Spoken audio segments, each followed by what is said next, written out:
My name is Diana Mitchell, and I'm 52 years old. I've been married to Richard for 28 years. We built what I thought was an unshakable life together, 3 grown children, a comfortable home in suburban Connecticut, and countless memories that filled photo albums lining our shelves.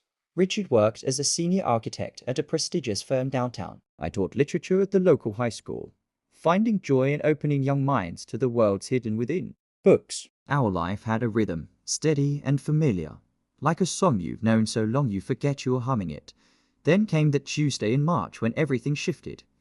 Richard had been working late for months. New project, he said. Important client. I believed him because trust was the foundation we built our marriage on. Or so I thought that afternoon. My colleague Jennifer mentioned she'd seen Richard at Mersey General Hospital during her lunch break. Probably visiting a friend, she said casually. But Richard hadn't mentioned anything to me. Something whispered in my gut that intuition women learn to trust over the years. I finished my classes that day, but my mind was elsewhere, turning over possibilities like stones in my hand. By evening, I'd made my decision. I would go to the hospital. I would see for myself. The drive there felt longer than the actual 15 minutes it took. My hands gripped the steering wheel tighter than necessary. I parked in the visitor lot and sat for a moment, watching people come and go through the glass doors. Families, patients, doctors in white coats, everyone with their own story, their own heartaches. I walked through those doors with my heart pounding so hard I could hear it in my ears. The information desk directed me without questions. Room 412, 4th floor. The elevator right up felt like descending into deep water, pressure building with each floor. The hallway was quiet except for the soft beeping of monitors and hushed conversations behind partially closed doors. I found room 412 and stood outside for what felt like an eternity. My hand trembled as I reached for the door handle. I pushed it open slowly, and there she was, a young woman, maybe 28 or 29, lay in the hospital bed, auburn hair spread across the pillow, pale skin, and four in her arm. She looked fragile, vulnerable, alone. Our eyes met. She didn't look surprised. She looked relieved, almost as if she'd been expecting this moment. "You're Diana," she said softly. Not a question, a statement. I stood there, my bag slipping from my shoulder to the floor with a soft thud. "And you are Emma Walsh." She paused, her eyes filling with tears. "I'm so sorry you had to find out this way." Time seemed to stop. All those months of late nights, distant conversations, Richard's phone always face down. On the table, the pieces fell into place with painful clarity. "How long?" My voice came out steadier than I felt. 2 years. She looked away, shame coloring her cheeks. "But that's not why I'm here, Diana. I have stage 3 lymphoma. I've been in treatment for 6 months. The room tilted slightly. I reached for the chair beside her bed and sat down heavily. This wasn't what I'd expected. I'd come ready for confrontation, for anger, for the righteous fury of a betrayed wife. Instead, I found a dying woman who looked more afraid than I felt. "Does Richard know you're here?" she asked. "No." "Does he know I know about you?" She shook her head. "He thinks we've been careful." We sat in silence for a long moment. I studied her face, trying to understand what Richard had found in her that he couldn't find in me. She was beautiful, yes, but there was something else, a sadness that seemed older than her years. "Why are you telling me?" I finally asked. Emma's tears spilled over. "Because I'm dying, and I can't carry this weight alone anymore. Because you deserve to know the truth. And because," she hesitated, "because Richard doesn't love me." "He never did." "He loves you. He's just been running from something, and I was the escape route." Her words should have brought satisfaction, but they only brought more pain. "I don't want your pity," she continued, "and I'm not asking for forgiveness. I needed you to know that I see you. I see the woman whose life I helped damage. And I'm sorry." I stood up slowly, my mind racing through 28 years of marriage, weighing them against this moment. Part of me wanted to rage, to unleash all the hurt building in my chest. But looking at Emma, I saw something unexpected. I saw myself, a woman making choices, some good, some terrible, all human. "I should hate you," I said quietly. "You should." She agreed, but I don't. The words surprised us both. "I'm angry. I'm hurt. My marriage is broken. But you're dying, Emma. And whatever else is true, that matters more right now than my anger." She stared at me with wide eyes. "Why are you being kind to me?" "Because someone should be." I picked up my bag from the floor. because kindness doesn't require that someone deserves it, and because I've taught literature long enough to know that life isn't a simple story with clear villains and heroes. We're all just struggling through. I moved toward the door, then paused. Emma, do you have family? Someone taking care of you? She shook her head, fresh tears streaming. My parents died in a car accident when I was 20. No siblings. Richard has been. But he's not really mine to keep, is he? I closed my eyes, feeling the weight of what came next. I'll be back tomorrow. We need to talk more. But tonight, I need to go home and decide what happens next.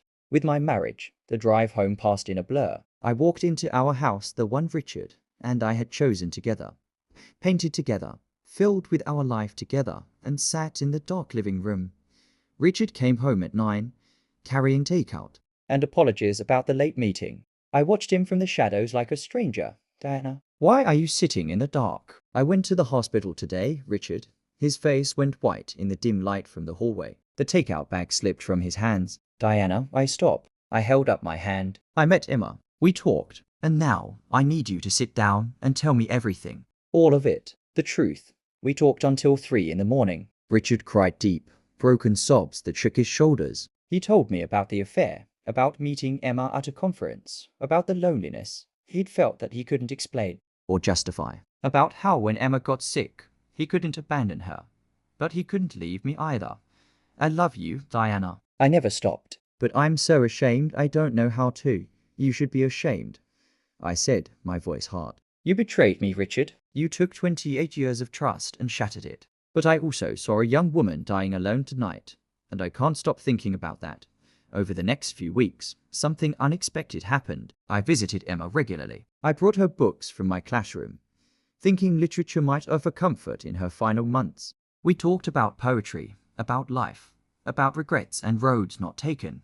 Richard stopped seeing her, at my request, but I continued going, driven by something I couldn't quite name. Compassion, maybe. Or perhaps a need to understand the full story. Before I decided how mine would end, Emma and I became, impossibly, something like friends. She told me about her childhood, her dreams that would never materialize. I told her about my students, about the joy of watching young people discover Keats or Dickinson for the first time.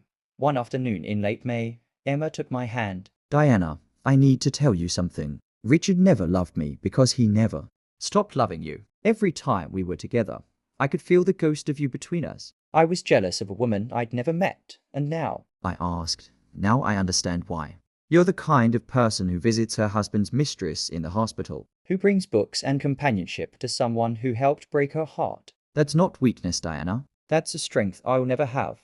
Emma died on a quiet morning in June. I was there, holding her hand, reading her favorite Mary Oliver poem. Richard was at work. She'd asked me not to tell him she was close to the end. I don't want him here out of guilt, she'd whispered the day before. But I'm so grateful you're here out of grace. At her funeral, there were perhaps 20 people. I stood beside Richard, and we cried together for Emma, for our marriage, for the complicated tangle of hurt and healing we were still navigating that evening. Sitting on our back porch with the summer dusk settling around us, Richard asked the question that had been hanging between us for months. What happens now to us? I'd thought about this constantly. Divorce would have been justified, easier, in some ways. But I'd also learned something in those hospital visits, in those conversations with a dying woman who'd helped break my marriage.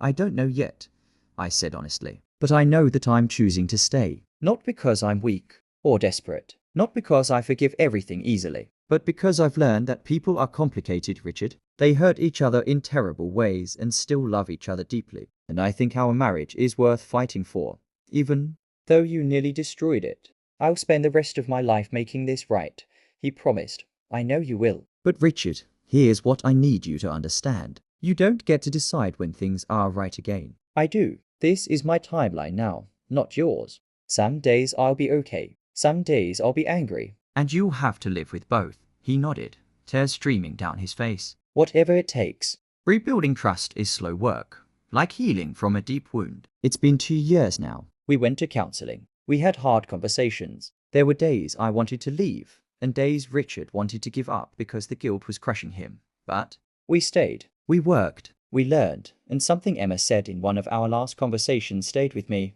Love isn't just the beautiful moments, Diana. It's also the choice to stay when everything's broken and work to build something new from the pieces. I think about her often, about the strange gift her dying gave me, the chance to choose my marriage with full knowledge of its fractures, to rebuild it on honest ground rather than assumptions of perfection. My students sometimes ask me about the greatest love stories in literature. I tell them about Romeo and Juliet, about Elizabeth and Darcy, about all the grand romances that fill our classics. But I also tell them this: the greatest love stories aren't always the easiest ones. Sometimes they're the ones where people fail each other terribly, face that failure honestly, and choose to love anyway. That's not betrayal overcome by revenge. It's betrayal overcome by the harder choice, grace. Not the grace that excuses, but the grace that sees clearly and loves anyway. And as I sit here on this Sunday evening, watching Richard work in the garden he's planting for us, I realize that Emma was right. Love is a choice. Every single day, it's a choice. Today,